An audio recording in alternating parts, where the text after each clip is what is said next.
Ayan. Ganito po yung pag-calibrate ng 4 coins. 1, 5, 10, tsaka 20. Una, pindutin ng sabay lang yan. Pag nag-C1 yung coin natin, lagay natin ng 4. 1, 2, 3, 4. Ayan. Tapos dito, press sa taas. Isa lang Yan. Yung P1 natin is piso. Pindutin lang natin dito. Ayan. Tapos sa taas ulit. Yan. Yung P2 natin is 5. 2, 3, 4, 5. Tapos sa taas ulit. Yung P3 natin is 10. Ayan. Tapos sa taas ulit. Yung P4 natin 20. Ayan. Tapos sa taas. Yung F natin, lagyan natin ng 1. Ayan. Tapos sa taas. Tapos double click nyo lang tong taas. Yan, pag nag-A1 yan, pwede na yan. Tapos yung coin natin, kailangan iba-iba Bakit naman? Kailangan iba-ibang coin. Para ma-recognize ng coin slot. Yan. May luma tsaka bago. Ayan, testing na natin.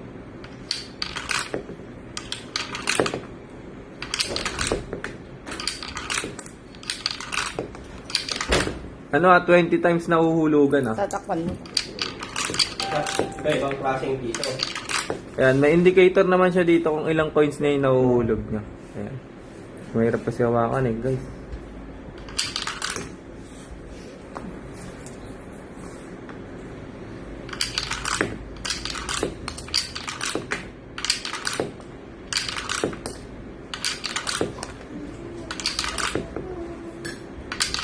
Ayan, 18 times na tayo naghuhulog. Dalawa na lang. Ay, pag A2, yung 5 pesos na yung uhulog natin. Kailangan iba-iba pa rin yung coin Ayan, ganyan na natin naman. Lumang Ayan, mga luma Luma tsaka bago yan.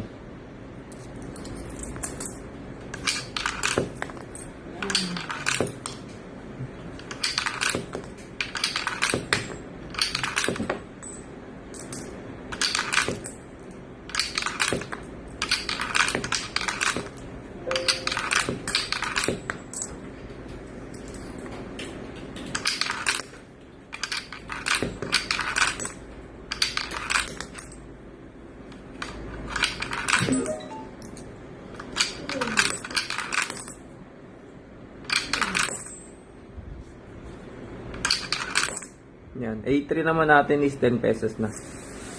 10 pesos. Yan. Kailangan ganun pa rin. May luma tsaka bago.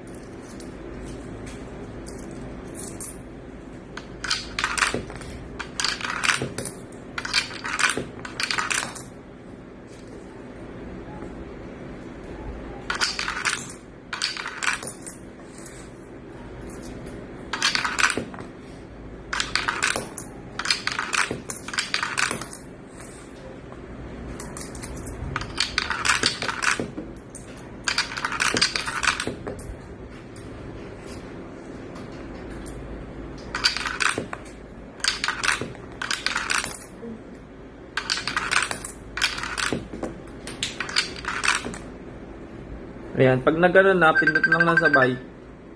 Itong taas, tsaka ito. Kailangan sabay yan para lumabas yung pang-apat na coin. Ayan, A4.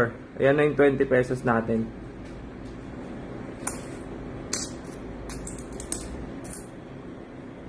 Ayan, 20 pesos. Yan lang naman yung variant 20.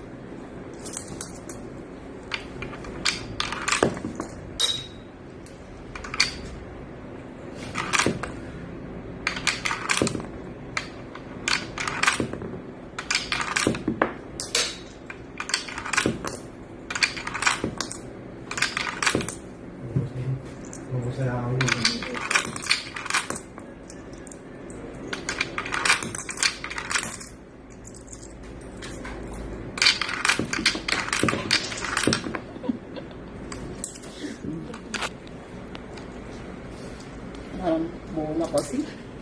Ba't hindi mo? Ito, harang sa video. Hindi ko nga pinapansin.